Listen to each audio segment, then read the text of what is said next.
परिपक्व बनाकर समाज में उतार रही हूँ। और मुझे उम्मीद है कि आपके अंदर समाज में उतरने के लायक कोई ऐसा डर नहीं रह गया जिसे हमारे टीचर ने दूर ना किया हो, और आप अपनी परीक्षा के लिए भी पूरी तरह से तैयार हैं। परीक्षा की कुछ खास बातें हैं जिसे आपको याद रखना है। जैसा सर ने कहा कि पहले जो भी प्रश्न में आपको दिखता है, आपको कॉन्फिडेंस है कि ये मैं पूरी तरह से कर सकता हूँ, पहले आप उसको फोकस करिएगा। कुछ ऐसे क्वेश्चंस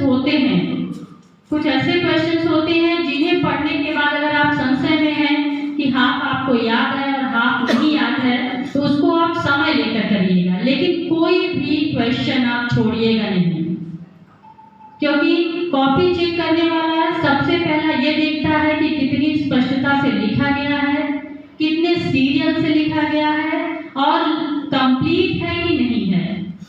क्योंकि कुछ क्वेश्चन ये ऐसा हो नहीं सकता कि आपने कोई भी चैप्टर पढ़ा नहीं हो, टीचर ने पढ़ाया नहीं हो सकता है उस समय आपके दिमाग में वो शब्द ना आ रहे हो। जब सब आप कॉन्फिडेंस जितने भी क्वेश्चन होते हैं उसको कर लेंगे, तब आप उन क्वेश्चन को फोकस करिएगा। लिखते समय श्योर है कि आपके दिमाग में आधे अधूरे जो शब्द रह गए हैं वो श्योर आने लगते हैं और वो आपके क्वेश्चन कंप्लीट करा देंगे। इसलिए क्वेश्चन कोई भी आप छोड़ेंगे नहीं। Understood everyone? जिस तरह से सर ने बताया कि कोई भी चीज छोटी या बड़ी नहीं होती है, अब आप उस दौर पर हैं जहां पर अब आपके भविष्य का चुनाव आपके हाथों में है। इस परीक्षा के बाद अभी से अपने आप अंतर्मन को ध्यान में रखकर ये सोचिए कि हम क्या कर सकते हैं। आईएएस और पीसीएस जो है आज लोगों के लिए फैशन हो गया है कि सामने वाला मेरा साथी पीसीएस की तैयारी कर रहा तो मैं भी करूंगा। ऐसा नहीं होना चाहिए। आप किस चीज में दक्ष हैं, किस चीज के प्रति, किस विषय के प्रति आप आसक्त हैं या विश्वास है आपका, उसी का चुनाव करिएगा। अगर आप चीजों को, शब्दों को समझने में सक्षम हैं, समझाने में सक्षम हैं, आप टीचर्स की लाइन जरूर लीजिएगा।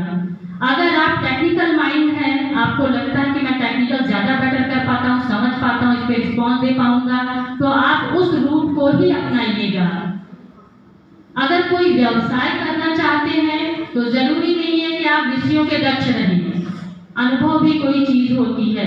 तो आज से ही उस चीज को व्यवसाय रूप में अपनाकर उस विषय को आगे बढ़िएगा, क्योंकि ज्यादातर बच्चों में ये पाया जाता है बच्चों कि वो इंटर करने के बाद नॉर्मली सभी ग्रेजुएशन करते हैं, पीजी करते हैं और फिर उसके बाद रिटर्न करके कोई सोचता है मैं बीकॉम कर लूं, तो कोई कहता है कि मैं पीएचडी कर लूं, कोई सोचता। इस तरह से लोगों के भ्रम में आकर वो अपना गोल सर्कल में घूमते रहते हैं और अपना समय भी नष्ट करते हैं। नष्ट करने के बाद उनको याद आता है कि अरे अगर काश हमने अपनी ये पढ़ाई की होती तो हम ये व्यवसाय को पकड़ पाते। तो अभी से ही आप अपने लक्ष्य को निर्धारित कर लीजिए कि आगे आपको करना क्या है। Understood everyone? दूसरी बात, पेरेंट्स के थ्रू हमने एक चीज और नोटिस की है कि बच्चे एग्जाम के समय में इतने अवसाद और दुखी हो जाते हैं कि अच्छा रिजल्ट ना कर पाने के चक्कर में वो कभी कभी ऐसे निर्णय कर लेते हैं जो नहीं आना चाहिए समाज के सामने। आपको खुद अपने आप पर विश्वास करना चाहिए कि कुछ भी हो मैं करके रहूंगा, क्योंकि अपने परिवार के आप अनमोल रतन होते हैं। इसलिए आपका रहना बहुत जरूरी है। कितनी भी कठिन परिस्थिति आपके जीवन में आ जाए, लेकिन अपना अस्तित्व बचा कर रखना, क्योंकि परिस्थितियां आनी जानी लगी रहती हैं, लेकिन उसे निपटारा करने के लिए सिर्फ आपका होना बहुत जरूरी है। Understood everyone? इसी बात पर मैथिली शरण गुप्त की कुछ कविताएं हैं जो मैं चाहूंगी कि आप, जैसे उन्होंने कहा कि नरमोल निराश कर नर की, यानी मनुष्य की, वो बताते हैं कि मनुष्य के अंदर ऐसी चीजें होती है वो कुछ भी कर सकता है, लेकिन उसका अस्तित्व में होना बहुत जरूरी है।